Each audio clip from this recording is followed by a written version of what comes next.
Bueno, buenos días a todos. Sabemos que esta jornada precisamente se celebra para homenajear a Juana Francés, porque hace justo 100 años, este año, que nació, de su nacimiento.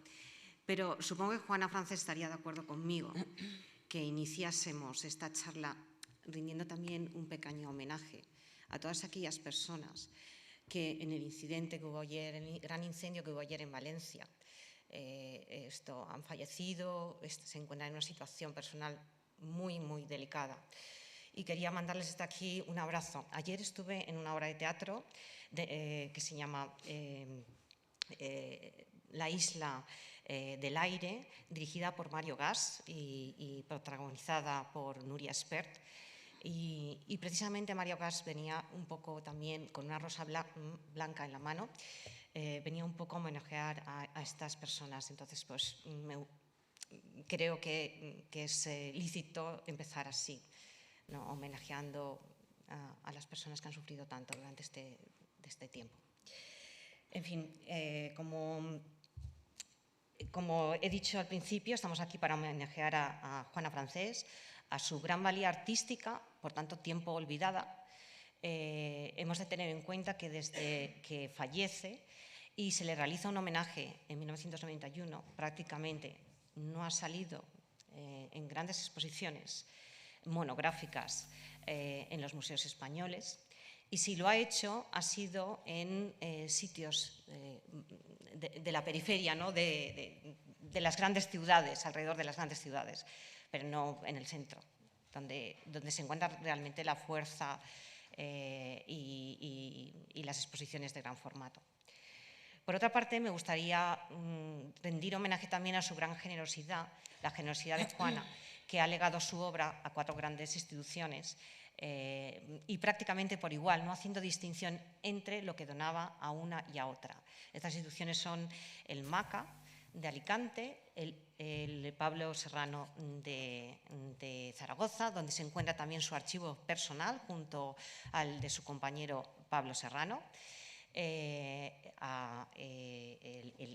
Iván, por supuesto, y al Reina Sofía. Estas grandes instituciones, algunas de ellas, han hecho proyectos de Juana. Uno en 2019 fue llevado a cabo en Zaragoza por el Pablo Serrano. El MACA, a través de su directora, Rosa Castell, llevó a la Thyssen de Málaga, llevó una exposición monográfica con fondos del MACA.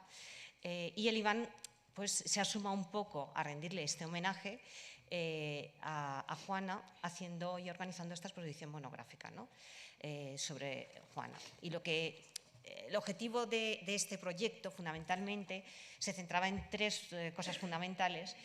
Una, en el análisis de su archivo personal, en rascar lo que pudiéramos en cosas nuevas, cosas que no se habían visto hasta ahora, sacar a la luz su pensamiento, la Juana más íntima, por así decirlo, y descubrir nuevas parcelas en su trayectoria artística que no se han visto hasta ahora. Entonces, sin más dilación,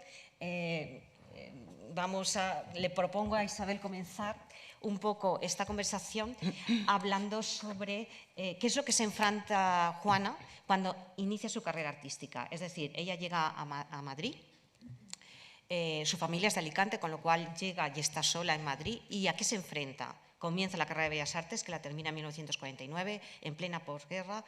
¿Y a qué se enfrenta, ¿no? Tanto desde el punto de vista político, sociológico como ideológico, ¿no? ¿Qué es lo que se va a encontrar, ¿no?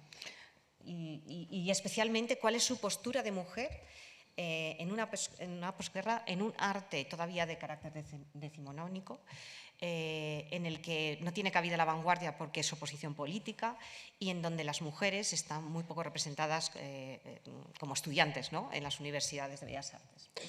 Hola. Bon dia, gràcies per haver-me convidat i també les meves condolències per l'incendi de València i les gràcies a l'Ivan Cada i a tot l'equip de l'Ivan en general. Lo que ella se encuentra es con una cultura de cancelación, porque obviamente lo que ocurre es que el proceso de visibilidad y de modernización que se produce en España entre los años 10, 20 y 30 había sido totalmente cancelado después de la guerra. Es decir, efectivamente, tenemos que tener en cuenta que, por ejemplo, las mujeres empiezan a poder acceder a la universidad, las españolas, me refiero, en 1910. Sí que habían podido estudiar en las academias de Bellas Artes antes, pero es cierto que no podían estudiar todas las asignaturas. Por ejemplo, las asignaturas de anatomía les estaban vedadas y les estuvieron vedadas hasta mucho tiempo después por una razón pura de decoro. O sea, las mujeres no podían ver un cuerpos desnudos, ¿no? Entonces, los años 10 y 20, sobre todo gracias a esta modernización, que siempre se habla de la modernización que se produce en esta época, pero se obvia el hecho de que en esa modernización uno de los puntos principales es la aparición de toda esa rebelión de las faldas, como se las llamaba en aquel momento, de mujeres en todos los ámbitos de la vida cultural, política, social, etcétera, que salen, digamos, del ámbito de lo privado, las burguesas y las aristócratas, ¿no? Pero también empiezan a visibilizarse las obreras, ¿no? En su sindicación, etcétera, etcétera. Entonces, los años 20 van a ser fundamentales para la primera jornada, una cosa que hemos trabajado tú y yo, de hecho para el IBAM en concreto, la primera jornada de artistas valencianas, en concreto y obviamente de artistas españolas, ¿no? Entre las que estaba, pues, estaba Manuela Ballester, etc. El problema es que se produce una tabula rasa o una damnatio memoriae, si lo queremos decir de otra manera, en el que toda la memoria de estas numerosísimas artistas es borrada. Ellas, la mayor parte de ellas, se van al exilio, pero luego, digamos que se produce una marginación generalizada del elemento femenino en la cultura y en la sociedad española. Ya no solamente las de izquierdas, que obviamente salen por los Pirineos malamente, sino también por las mujeres en general por las mujeres de derechas, ¿no? Que también pierden todos sus derechos y libertades. Lo que vive Juana, francés, en esos años, son unos años en los que las mujeres vuelven a estar bajo el código napoleónico, es decir, un código del siglo XIX, en el que son ciudadanas de segunda, no tienen derechos y siempre están bajo la supervisión de un tutor o padre para cualquier cosa, para pedir permisos más tarde para estudiar en la universidad, para lo que sea. El tutor, marido, padre, es el que decide si puedes hacer algo o no lo puedes hacer. De hecho, los hijos tampoco pertenecían, o sea, digamos, por llamarlo de alguna manera, ella no los tutorizaba, dependían también del padre. Entonces, ella se encuentra en una situación, y a mí me parece que es necesario subrayarlo, ¿no? Porque ella entra a una facultad de Bellas Artes donde se ha borrado la práctica totalidad de esas primeras pioneras de ese boom de la modernización española, ¿no? Y luego, claro, con una facultad de Bellas Artes, en el caso de la Escuela de San Carlos, ¿no? Con unos planteamientos, si quieres hablamos un poco más de ello, unos planteamientos totalmente académicos. Es decir, el primer franquismo, pero ya la facultad era eso antes de la guerra, el primer franquismo lo que es una pintura académica que no llega a ser quizá el monumentalismo de los lenguajes fascistas, en todo caso, ¿no? Italianos o alemanes, o de los lenguajes también monumentalistas de otros totalitarismos como el soviético, pero sí hay una vuelta al academicismo del XIX, que en el caso valenciano está muy teñido por el sorollismo. Pero también, por ejemplo, en estos primeros años de autarquía franquista, también se apoya mucho ese arte italiano del Novecento, ¿no? En donde realmente se enlaza con esa idea también del imperio, de la idea fascista, ¿no? de ese arte, ¿no? Con esa base un poco... no sé, apoyada a la ideología única, etcétera, ¿no? Y que eso se ve. Por ejemplo, hay muchos viajes para irse a Italia a estudiar ese tipo de arte, ¿no? Y por otra parte, también Juana Francés, como mujer, se enfrenta y un poco fuera de norma se va a París y a Italia con becas del gobierno español y del gobierno francés, un poco desafiando un poco esa estructura. No puedes salir de España, no estás recluida. También es verdad que Juana Francés está sola en Madrid. o sea, no tiene una estructura familiar detrás de ella, ¿no? El que le vaya marcando. Sí que le vaya marcando en dinero, lógicamente, pero ella consigue, por su valía, una serie de ayudas económicas, ¿no? Y yo creo que hay otra historia ahí, que tú conoces mejor que yo y que ha estudiado muy bien Natalia Molinos y Teresa Saucet, que son las dos personas que han hecho las dos tesis fundamentales en el caso de Juana Francés.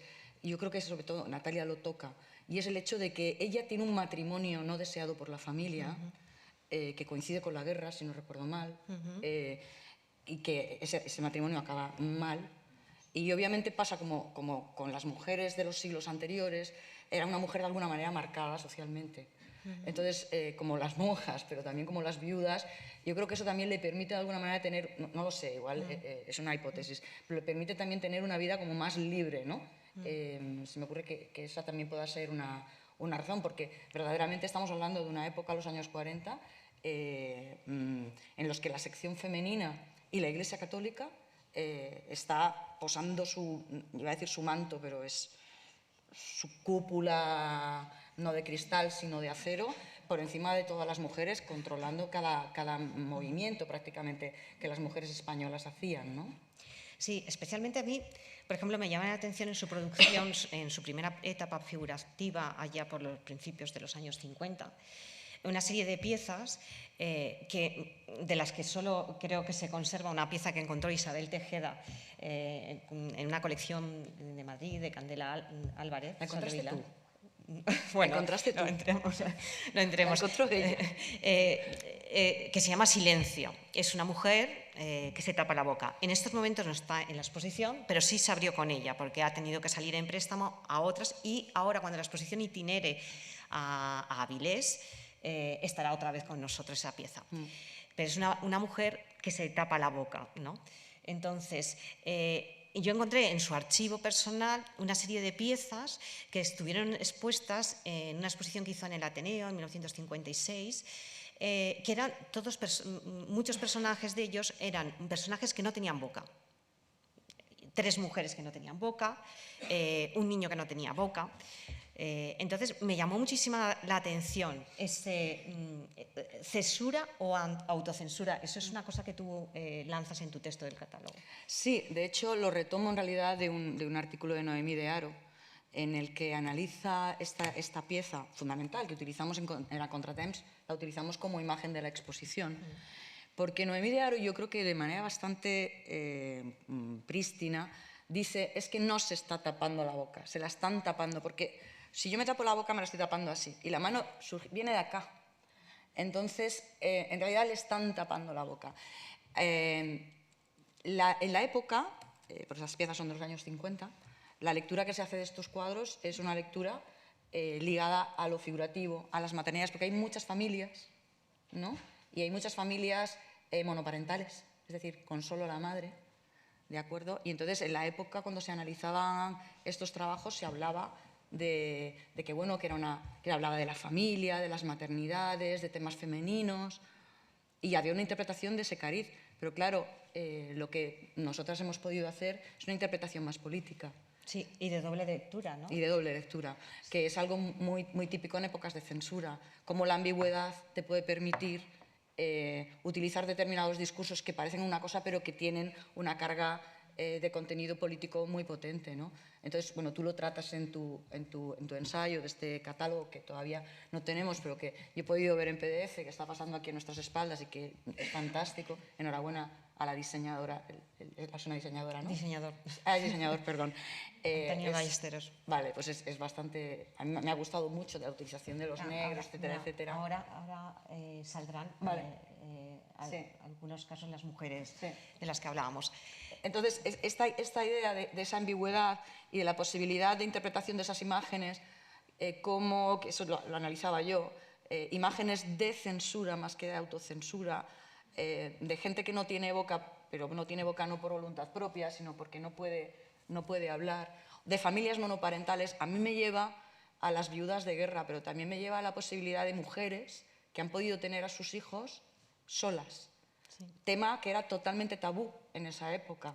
También, por ejemplo, hay una de las obras que está en la exposición, mira, que ahora está ahí, que ella lleva una margarita en la mano. La margarita es un símbolo de pureza, es decir, como he llegado al matrimonio pura, esto virgen, etcétera, ¿no? Es decir, yo creo que también se puede hacer una doble lectura en todas esas obras de la primera etapa. Y yo creo que esa autocensura o censura o incomunicación, como lo quieran llamar, ese grito silenciado, ¿no? de ese sentimiento, es algo que le acompaña a lo largo de toda su obra, porque después en El hombre y la ciudad, esos personajes, en vez de tener la boca tapada, les pone algún elemento eléctrico, alguna cosa que ese órgano por el que se elabora el discurso desaparece, ¿no? Y entonces yo creo que eso es una cosa que acompaña a la obra de Juana a lo largo de toda su trayectoria, ¿no? La obra de Juana y de muchos de sus contemporáneos, ¿no? Sí. Si quieres, podemos luego retomar este tema, Sí. pero yo creo que esto que ya nos estamos metiendo en los 60, ¿no? Se puede ver en la obra también de Pablo Serrano, se puede ver en la obra de Bento, en ese adaptado anulado de Bento. Es decir, está en muchísimos artistas de la época que hablan de lo social.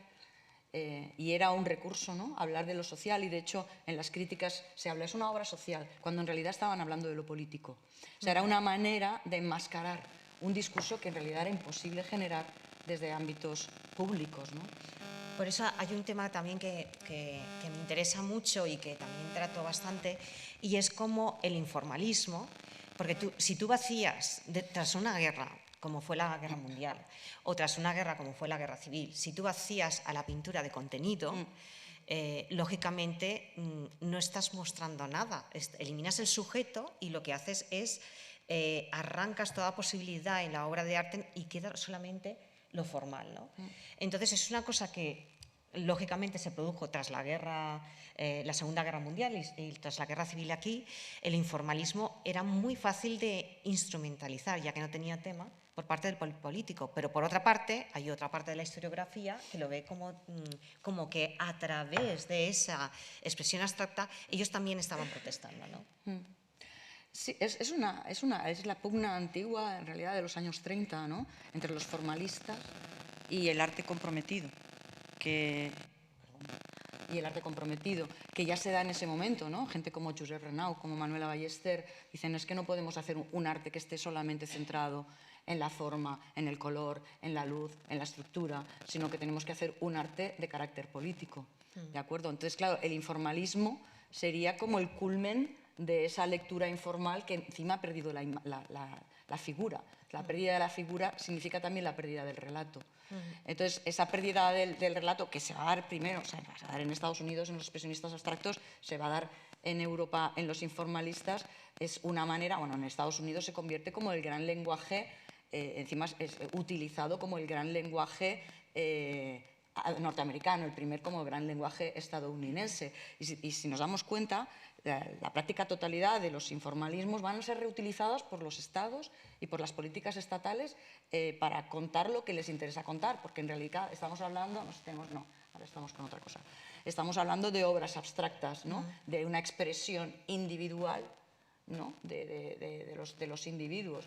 Claro, el franquismo eso lo sabe ver muy bien. O sea, hemos dicho como antes al principio, ¿no? En el primer franquismo, en la autarquía, hay un intento de que los lenguajes del franquismo sean lenguajes figurativos, ¿no? Y que sean fórmulas ligadas como a esa monumentalidad que proviene del arte fascista, pero como a partir de los años 50, sobre todo cuando Franco intenta restablecer las ligazones con el mundo, con el ámbito internacional, ¿no? Con la ONU, con Estados Unidos, etcétera, etcétera, va a utilizar estos lenguajes, los lenguajes abstractos, precisamente para dar una imagen al exterior que no era real en el interior, ¿no? Claro, es que estamos en época en donde se firman los pactos de Madrid en 1953 y el concordato de la Santa Sede, que le permiten a Estados Unidos establecer 5 bases militares en España, y a partir de ahí las inversiones vienen a España, por así decirlo, las versiones extranjeras vienen a España. Y Franco utiliza para vender la modernidad española pues, el informalismo, ¿no? Y viaja tanto por Europa y el arte también americano viene aquí a España, ¿no? Por ejemplo, o sea, cómo se exterioriza, por así decirlo, el informalismo es a través de la Bienal latinoamericana del 52, del 51, 53 y 55, Madrid, La Habana y Barcelona, ¿vale? Y también a través de dos grandes exposiciones que llegan a Estados Unidos, ¿vale? En 1960, una que es la del Guggenheim y otra que realiza el MoMA, ¿vale? Pero hay ahí una pequeña diferencia, yo creo. Una está en manos privadas y otra está en manos, por así decirlo, más que se podían manejar de una manera mucho más importante. De hecho, hay un artículo, para mí, que saca mucho contenido, de Julián Díaz, en el que habla fundamentalmente cómo el embajador español en Nueva York y cómo aquí la gente de agregados culturales intenta saber cómo Franco Jara, que es el director del MoMA, viene aquí a España y se entrevista con los diferentes artistas que van a introducirse en esa exposición de Nueva York en el MoMA, ¿no?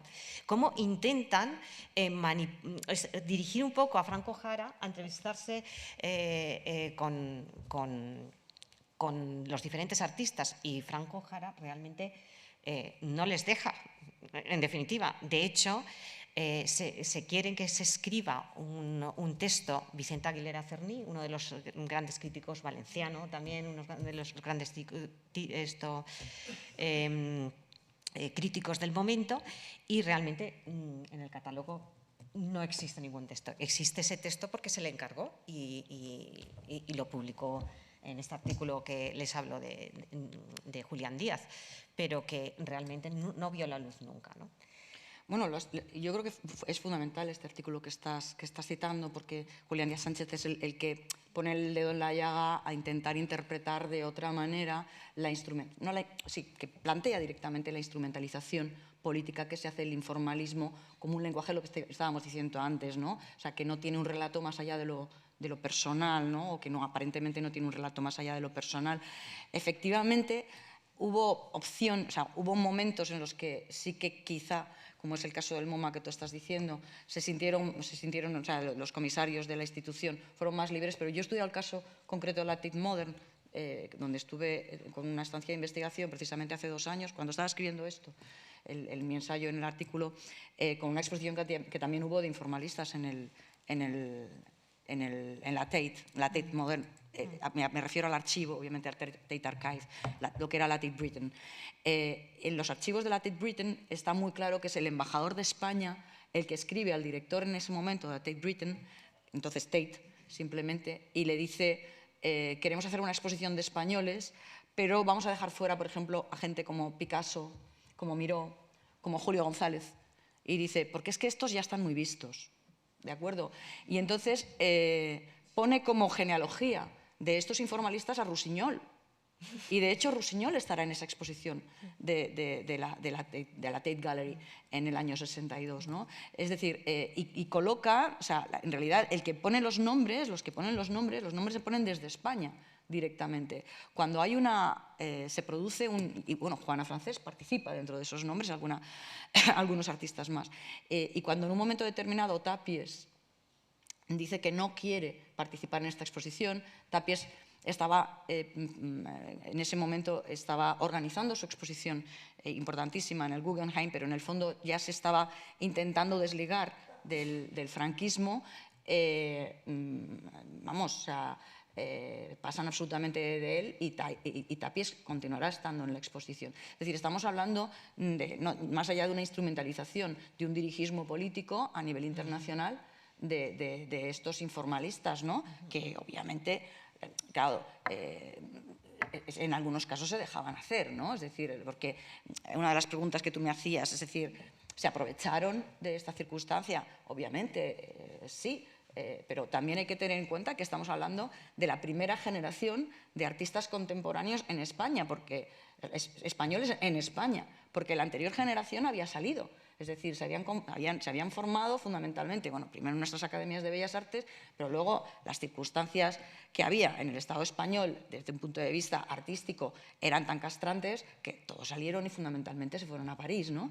Entonces, esa primera generación había tenido un desarrollo profesional fundamentalmente fuera de España, ¿no? Y algunas cositas dentro, pero fuera de España. Entonces, estamos hablando de la primera generación, después de la guerra, de la posguerra, que verdaderamente tiene que trabajar pues, es decir, es que porque no los quiero tampoco demonizar, ¿no? No. O sea, tiene que trabajar con los urdimbres que hay, con lo que hay.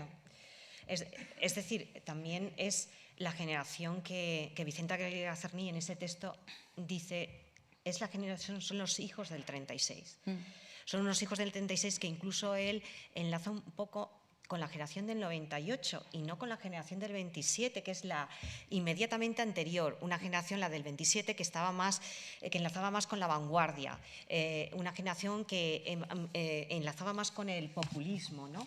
Mientras que la generación del 98 era de otro tipo, era la que tenía una fe en España, en que España después del desastre del 98 podía tirar hacia adelante y también pensaba en la élite más que el populismo, ¿no? Es una generación, sin embargo, todos los miembros de esa generación, los del Grupo El Paso, van a tener como un reguero que les va a llevar directamente a la generación del 98, a Antonio Machado, por ejemplo, o no sé, a Azorín por la tierra, ¿no? Es algo que se ve, aparte de la historia, que se ve en el Grupo El Paso, ¿no? Sí, está en las bases de nacimiento del propio movimiento que escribe el propio Saura, en el que habla, se podemos interpretar que habla de una pintura española, española desde el punto de vista nacional, de la misma manera que el expresionismo abstracto se había convertido también en una pintura nacional, ¿no? Allí, que encuentra sus raíces, tú lo has dicho bien, en el 98, en la idea de España negra, pero más atrás, en lo que se ha venido a denominar la Escuela Española de Pintura, ¿de acuerdo? Y esa Escuela Española de Pintura tiene sus orígenes en el siglo XVII, en realidad, ¿de acuerdo? Estaríamos hablando de Zurbarán, estaríamos hablando también de Velázquez, estaríamos hablando, más allá nos vamos, o sea, lo atravesamos y nos vamos a Goya. Es decir, y si pensamos un poco en la paleta fundamental de esta pintura española, pero también incluso cómo eran nuestros palacios o cómo se vestía la aristocracia, los colores que nos vamos a encontrar son el negro, son las tierras, son los blancos, ¿no? Esos blancos tan zurbaranescos, ¿no? Y obviamente esta es el tipo de pintura que ellos van a utilizar. Y si pensamos en ellos, como mucho el rojo, ¿no? Que además se utiliza como el rojo sangre también, van a ser los colores que van a utilizar, pero porque están buscando una genealogía de algo claramente nacionalista, que es la pintura española del siglo de oro y posteriores. Coletazos. Sí. Y de hecho Juana Francés es lo que utiliza durante sus años, sobre todo hasta 1963, durante los años que desarrolló una pintura informalista, en donde los sienas, que va a mezclar con colas y arena de río que directamente va a tirar sobre los lienzos, ¿no? Pero lo que me interesa sobre todo de esa parte es cuando en 1963 Juana empieza a realizar una serie de pinturas en los que empiezan a aparecer cosas, objetos, como ladrillos, monedas, todo tipo de objetos que se van a fundir en su pintura, ¿no? Entonces, ahí yo lo encuentro un poquito relacionado con una serie de trabajos que hizo para Fernández del Amo, ¿no? Que le encargó Fernando del Amo. A mí me llama mucho la atención que, aunque ella no dejó de ser ella en ningún momento, porque reconoces a un Juana Francés de manera bastante sencilla, que era bastante porosa a todos los lenguajes que se estaban dando en ese momento. Ellos viajaban bastante, o sea, bien porque tuvieran exposiciones, bien porque iban a, me estoy refiriendo a Juana Francés y a Serrano, ¿no? Entonces, todos los discursos neodadaístas, yo creo que también de alguna manera se estaban colando por las rendijas, como yo creo que algunos discursos del pop, ¿no? Cuando se habla de la sociedad de consumo y ellos hablan ambos sobre la sociedad de consumo, ¿no? Siguen utilizando sus lenguajes, pero van a tratar un tema que es la sociedad de consumo. O incluso, y me llama mucho la atención, bueno, tú aquí has conseguido unas piezas fantásticas, ¿no? En esa pugna que existe fuera de España entre el informalismo y los lenguajes geométricos ya en los años 60, ¿no? La abstracción geométrica, eso no existe en España. O sea, Juana utiliza, se sirve de la geometría cuando le interesa, porque en el fondo yo creo que el discurso que se estaba dando en España tenía una urgencia mayor, que era el uso casi liberador de los lenguajes de la contemporaneidad. ¿De acuerdo? Entonces, de alguna manera estaban todos en una cuchipandi, pese a que unos tiraban de un lado y otros tiraban de otro, ¿no? Entonces, sí que la encuentro, no sé qué piensas tú, yo la encuentro porosa a todo esto, que no fue muy bien leído en algunos casos, ¿no? Que ella utilizara, o sea, que de repente metiera ladrillos, etcétera, etcétera. Ahora mismo no recuerdo quién era el que criticaba y decía, lo tenía por aquí en mi artículo, a José Hierro, sí, que su lenguaje ha cedido a la decoración, a lo decorativo, como si lo decorativo fuera malo per se, ¿no?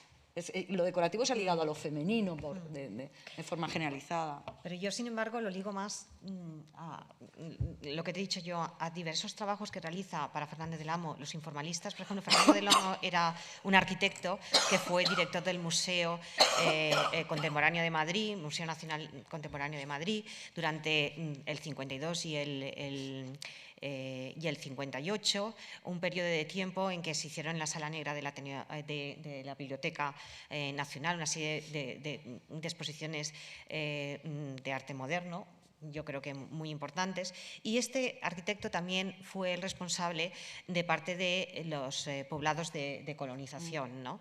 Entonces, en el archivo de Juana, no concretamente de Juana, sino que lo he tenido que ir rascando poco a poco, he encontrado una serie de fotografías que hacen alusión al proceso de construcción de una fuente en San Isidro de Albatera, en Alicante.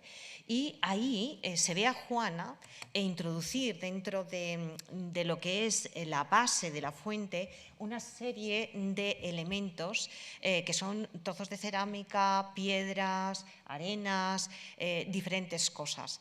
Bien es cierto que en el año en que empieza ese proceso, en 1956, ¿vale? El arqueólogo belga Louis Siret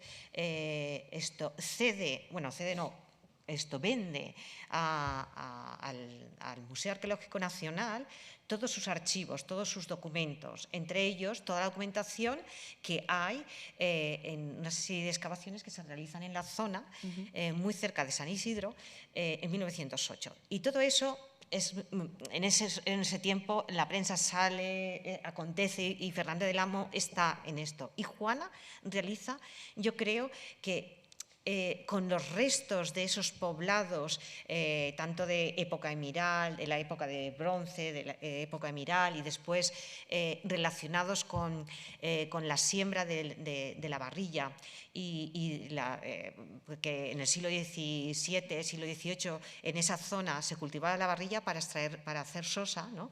Y entonces toda esa zona está repleta de azudes, está repleta de molinos que toman el agua de los azudes, está relacionada con el agua, etcétera. Y yo creo que eso le une a ella la tierra, ¿no? Y muchas de sus obras tienen nombres de tierras, nombres incluso como Riudeau, que es un sitio, una construcción en Alicante donde cuelgan secaderos para vegetales, etcétera, etcétera, o también de huidaoli, que son pues, elementos que se utilizan en la producción de aceite, ¿no? Entonces, yo creo que Juana empieza ahí, tan pronto en los años 60, a meter todos esos elementos que ella considera que forman parte de la actividad del hombre. Y eso lo mete dentro de sus obras, lo incrusta como collage. Y como collage, que es una técnica que en esos momentos está dando el Neodada, ¿no? En los años 60.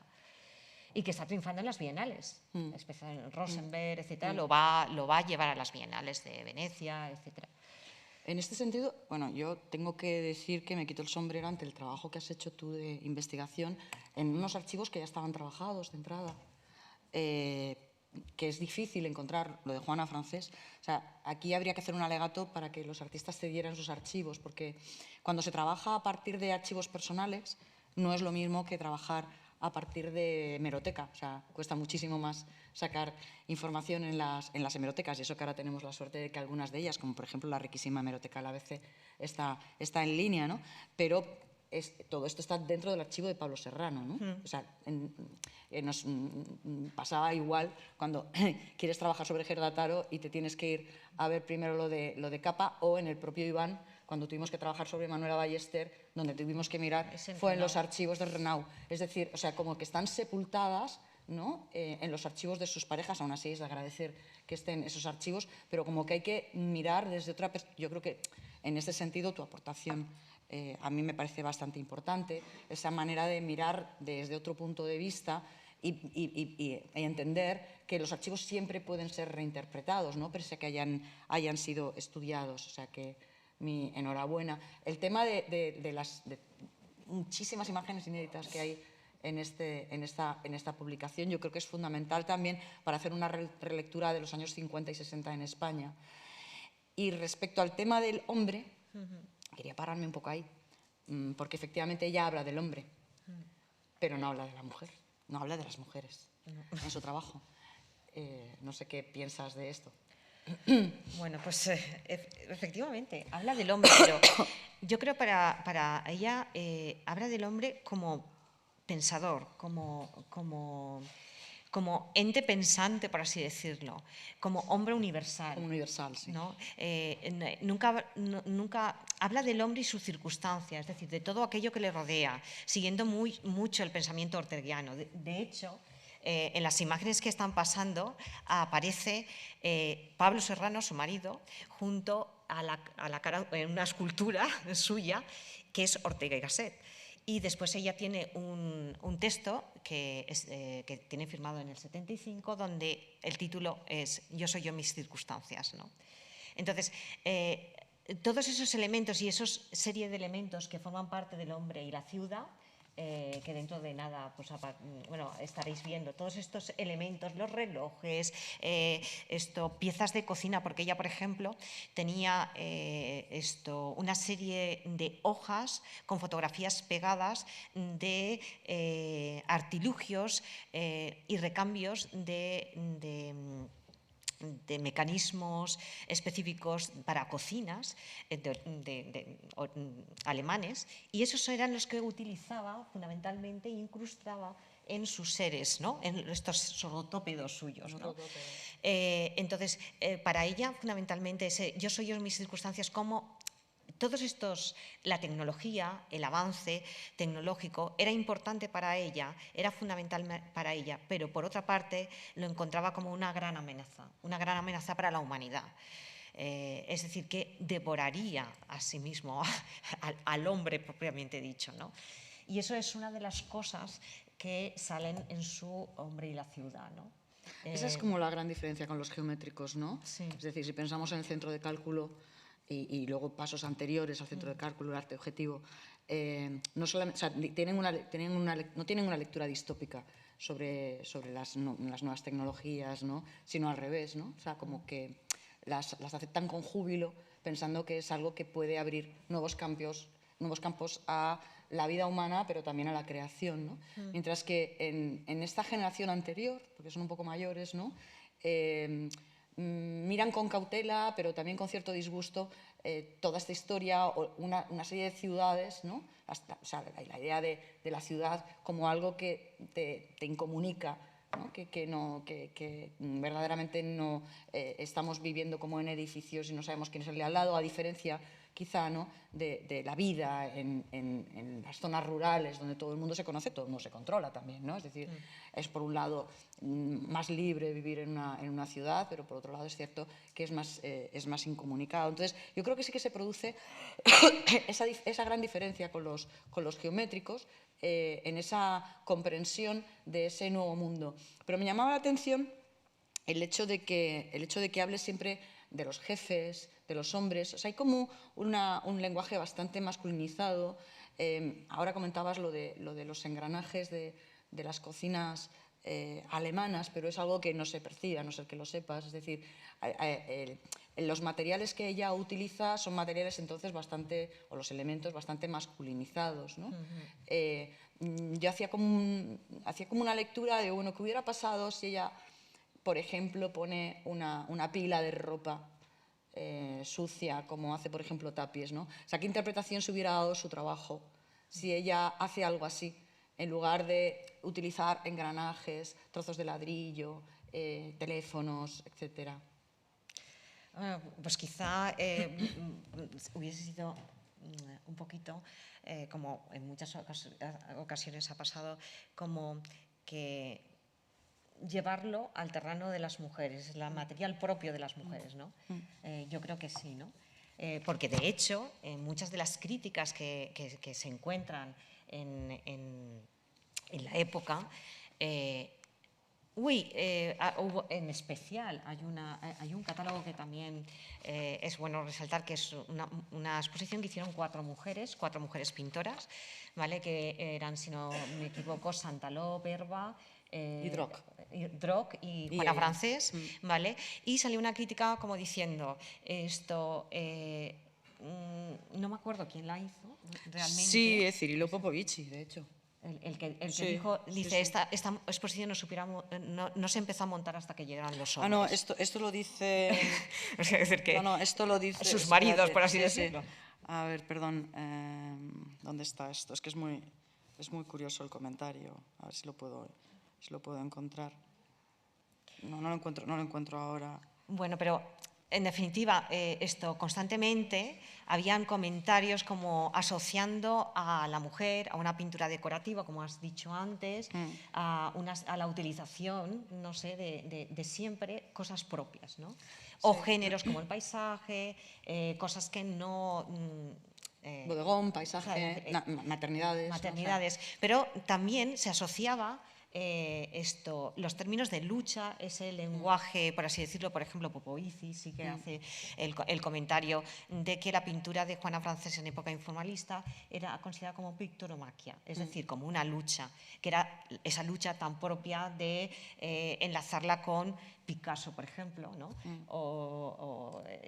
El mundo de los toros, etcétera. Es decir, un término muy masculinizado, ¿no? Términos masculinizados. De hecho, consideraban que, o sea, había como sorpresas en muchos artículos que decían que pintaba como un hombre, ¿no? O sea, esta idea de ese universal, en el fondo, de la abstracción, de entender una pintura íntima, de expresión personal, como algo sublimado pero exclusivamente masculino, que se da ya, por ejemplo, está en los textos de Kandinsky y en textos de Mondrian, que ha analizado, por ejemplo, María Lluïsa Faxedas, ¿no? Entonces era como complicado que las mujeres pudieran introducirse en un mundo informalista.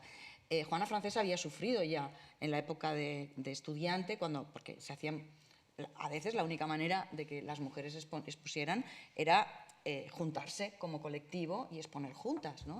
Y entonces ya habían sido criticadas y se las había llamado el grupo del ovario, por ejemplo, cuando eran más jóvenes. O no he encontrado la otra referencia, no sé dónde está la de los maridos, porque es que esa es como para vivirla, ¿no? Pero Popovici, que quiere hablar de poner bien la exposición, entre las cuales estaba su mujer, dice: estas mujeres no se han reunido en Nebli para criticar a otras ni para hablar de chachas, sino a presentar unas obras que se colocan en la vanguardia más avanzada del arte abstracto. Y es que el problema era que cuando exponían varias mujeres juntas, no se solía analizar el trabajo que hacían, simplemente se intentaba analizar que eran mujeres y por qué estaban ahí, ¿no? Y en este caso, es que no están hablando de chachas, o sea, porque tienen que hablar de chachas. O sea, que era una... y que ocurre también con muchos textos que se le dedican a Juana Francés, ¿no? En el que no están hablando, no se está hablando en ningún momento de la pintura que ella está presentando, sino que se está hablando de ella como la pintura femenina, como si en realidad fuera un universalizable también, ¿no? Y ella fuera como un arquetipo en el que todas las mujeres pudieran verse. Y esto era constante. Entonces, yo creo que resulta o sea, bueno, de hecho, este comentario, que no lo encuentro, pero sí que es curioso subrayarlo, lo que viene a decir el cronista, porque la mayor parte y es muy interesante analizar los textos que se escriben sobre artistas mujeres en esta época, es que el montaje era un grigay hasta que llegaron los dos maridos. Y entonces aquello se suavizó. Es decir, como que hacía falta un golpe en la mesa, ¿no? Y alguien que pusiera orden en aquel grigay de estas señoras que eran imposible que se pusieran de acuerdo. Entonces, yo creo que está esta cuestión, ¿no?, de que ella rehúye constantemente y que he intentado encontrar en todos los textos de la época, de intentar hacer una pintura que en ningún momento, o sea, se pueda considerar femenina. Entonces, esta utilización de la paleta, la utilización de las tierras, ¿no?, que claro, ella se embarraba hasta aquí para hacer esas piezas. Todo eso es un intento de escorar, o, por ejemplo, el hecho de que no firmaba con su nombre de pila, como Lee Krasner, ¿no? Lee Krasner firmaba LK y Juana Francés firmaba J francés, es decir, que no se viera que detrás de esa J hubiera una mujer, ¿no? O sea, como intentar protegerse a sí misma de lo que en realidad ya llevaba viviendo mucho tiempo, desde que era estudiante. Pues sí, yo creo que falta un tema esencial para terminar. Muchos, pero ¿cuál? Muchos. Pero yo creo que este catálogo de las 4 mujeres nos sirve un poco para introducir a lo mejor otro tema que yo creo que va a enlazar mucho con la actividad que tenemos ahora, que es el tema de Juana y el teatro, ¿no? Es fundamental. Entonces, este catálogo, bueno, yo creo que me siento bastante orgullosa, quizá peco de eso, pero este catálogo... Bueno, tengo que decir que María Jesús, en medio de todo esto, me llamó y me decía, no sabes lo que he encontrado, no sabes lo que he encontrado. O sea, absolutamente entusiasmada, porque verdaderamente le estaba dando una lectura diferente al trabajo de Juana Francés. Pues este catálogo aparece en una foto de los años 60 en los que una figura fundamental, Ionesco, apoya su barbilla sobre el catálogo de 4 mujeres de Juana Francés, o sea, en la que participa Juana Francés. Entonces, eso ya me terminó por cerrar una investigación que había trazado desde que fui a visitar el archivo. Me encontré un legajo lleno de programas de mano de teatro, datados desde 1952 a 1970, 71. Un legajo impresionante con todos los programas de mano. Y además, esos programas de mano de teatro eran unas obras de gran enjundia, es decir, de tipo existencialista, Jean-Paul Sastre, Jean Genet, quien tema Virginia Woolf de Albi, obras y muchas obras de Ionesco. Y cuando todavía miraba más, veía que los decorados estaban hechos por artistas informalistas, tipo Jardiel o tipo Mampasso. Y después cuando fui rascando, descubrí que Mampasso tenía relación con Juana Francés porque había sido compañero en San Fernando. Y fui rascando un poco más y tirando del hilo, y entonces me fui a buscar en el Centro Dramático Nacional y empecé a buscar cosas sobre teatro. Y empecé a ver escenografías, algunas de ellas habréis visto ahí, uno de los programas de mano era El rinoceronte, ¿vale? La obra del rinoceronte de Ionesco, y otra obra fundamental para mí, y que aquí sí que aparece la escenografía, era la de El último inquilino, de Ionesco también. Entonces, El nuevo inquilino, de Ionesco también. Entonces, ahí, por ejemplo, en la obra de El nuevo inquilino, fue una obra muy cortita, de unos 20 minutos, que se estrenó en 1964, y que era como junto al Rey se muere, que era la obra fundamental de Ionesco, ¿no? Y esa, cuando veáis, que aparecerá por ahí, hay un hombre, era como una especie de camarote de los hermanos Marx, del Teatro de los Absurdos. Era un hombre que se muda de casa, está justo en el centro de la escena, y hay un montón de señores que van entrando con objetos, los hombres de las mudanzas, que van entrando con objetos, y los objetos terminan por engullir a este hombre que se muda, ¿no? Entonces, yo lo enlacé mucho con la obra de Juana, y dado que ella tenía una tendencia a tener una relación bastante importante con el pensamiento de Ortega. En 1921 Ortega publica un pequeño ensayo que se llama Meditaciones del marco. Entonces habla del marco como la boca de telón, ¿no? Es decir, tú levantas el telón y te ves totalmente la imaginación como está ahí metida, ¿no? Y cómo engulle, por así decirlo, al espectador con tantas cosas, ¿no? Entonces, yo un poco fui identificando esas pequeñas cabinas que Juana, donde están los jefes, donde están sus pequeños personajes, como esa boca de telón, ¿no? Y cómo esa boca de telón al principio era simple y cómo se va multiplicando en sus torres de participación. Y pensé que realmente el personaje, la ideología que transpira a través de los poros de las obras de Ionesco estaba muy reflejada en ella, ¿no? ¿Por qué? Porque el argumento del rinoceronte básicamente está relacionado con que me animalizo, ¿no? Es decir, ese tema de la transformación, ¿no? De convertirse, dejarse llevarse por la masa, ¿no? Ese tipo de cosa. El consumo que en esos momentos estaba surgiendo en la España industrializada, la España de la sociedad de consumo que estaba surgiendo después del plan de estabilización en 1959 en España y que estaba tomando auge, pues a ella le lleva hacia atrás. Eso lo vemos también, ese tipo de arte del hombre oprimido por la tecnología, por la industrialización, etcétera, lo vemos también en Anzo, por ejemplo, o también en Jacinta Gil o lo que sea, ¿no? Entonces, me llamó mucho la atención. Pero me llamó también la atención de que fuese a esas obras de teatro y fundamentalmente el mundo del teatro alrededor de Juana Francés, ¿no? O sea, de esa época. En aquella época, Aillón, que fue uno de el que escribió el Manifiesto del Paso, era también, en algunas ocasiones, hacía en revistas como Ínsula, que era una revista de teatro, hacía críticas, etcétera, ¿no? Y en uno de sus comentarios me llamó la atención que decía que en París, en Londres, en Nueva York, etcétera, estaban triunfando las representaciones de personajes como Ionesco, ¿no? Obras de Ionesco o eso, y sin embargo en España solo era mostrado a un público muy, muy, muy minoritario a través de las compañías de arte y ensayo. Ese pequeño teatro de cámara. Josefina Sánchez Padreño, que era la directora de Dido, pequeña compañía de teatro y ensayo, pues en esos momentos cuenta fundamentalmente cómo en los grandes teatros había entre temporada a temporada, podían meterse sus programaciones y esas programaciones eran para un público minoritario que iba allí, ¿no? Y no podían hacer esas representaciones por más de dos o tres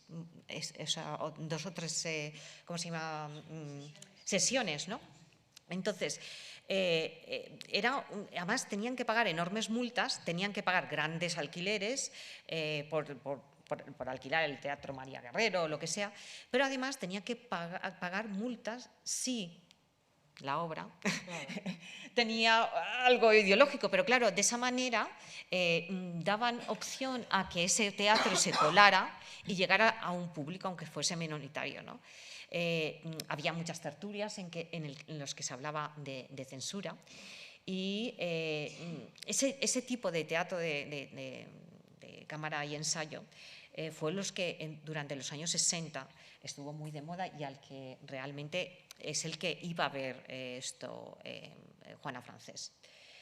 Y que enlaza un poco con toda esa temática existencialista con el informalismo, ¿no? Y yo creo que no sé, yo creo que al final salió redonda toda esa investigación acerca del teatro y de cómo influyó sobre la obra de Juana Francés. Bueno, esto es que hay que añadir el hecho de que ella es prácticamente ágrafa, porque en la época estaba casi de moda, ¿no? que los artistas dijeran que ellos no explicaban su trabajo. Entonces hay que buscar en realidad su pensamiento a través de pequeñas entrevistas y cosas así. Es decir, que todavía el trabajo que has hecho es más complicado. Enhorabuena. Bueno, y que Isabel, la verdad es que lleva durante muchísimo tiempo investigando las artistas españolas de la época de posguerra, por así decirlo, y que siempre me asesora muchísimo, ves por aquí, ves por allá, siempre la ha tenido como una compañía de investigación. Gracias, igualmente. Y hay que... trabajo para todas, ¿eh? Anda que no hay curro, hay un montón de curro. Bueno, y yo creo que creo que estamos llegando ya al final, porque lo que no queremos es agrandar mucho más la conversación y que no haya tiempo para descansar, la siguiente actividad, que es ver la exposición de Juana Francés. Y, en fin, espero que hayáis, no sé, disfrutado de nuestra charla.